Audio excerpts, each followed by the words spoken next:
Hi, my name is Alex Tirso, and I am a wealth advisor at Ramapo Wealth Advisors, affiliated with Stewart Partners. I'm from Central New Jersey. I'm from a town called Old Bridge, the third of 4 children. Both of my parents were born in Cuba. We were raised in a lot in the culture. I went to the local high school in our town, had great friendships with all of my buddies in my neighborhood, very active in sports. Eventually I made my way to the University of Maryland after graduating high school. I got a bachelor in finance in college. I minored in Spanish as well. At an early age, my father worked for a company called Sharing Plow. He had shared with me, that he had shares of a company stock and tried to kind of explain to me as a child what that meant. That definitely was, I guess, ground zero for me to kind of know about this thing called the stock market. I always had an affinity towards numbers, towards problem solving. My career began at Merrill Lynch, and it was actually a subset of Merrill Lynch called Merrill Edge, where we were financial advisors over the telephone. It was a way for me to get a lot of repetitions in a very small window of time. After Merrill Edge, I went to UBS and I did a very similar role. I did that for collectively, I want to say 3 or 4 years before moving to a role on the institutional side as an investment wholesaler.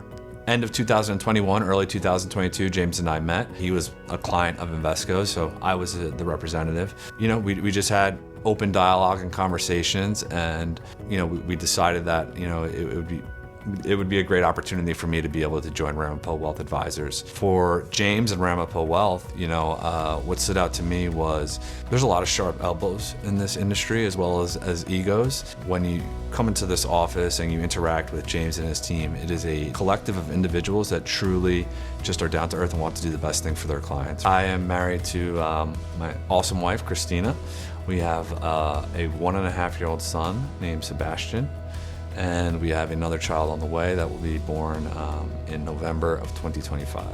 Over the past 5 years or so, what I've really gravitated towards has been running. So I'm hoping to complete the 6. They actually just added the 7 majors. So those are marathons done in some major cities across the world. We travel quite a bit, so we like to see places that we might not otherwise, not your typical tourist destinations per se, adventurous travel, if you will. I have no idea how an electrician gets the light to turn on, but I am extremely grateful that someone else has the know-how to do this on my behalf. I think our profession is that same exact analogy, right? While it may come secondhand to us because we're in it day in and day out, that's not the case for most people. So they really are entrusting their families well to us, and they really are entrusting that we do the right thing. You're truly helping someone accomplish that they otherwise would not be able to on their own. I think that's what kind of keeps me going.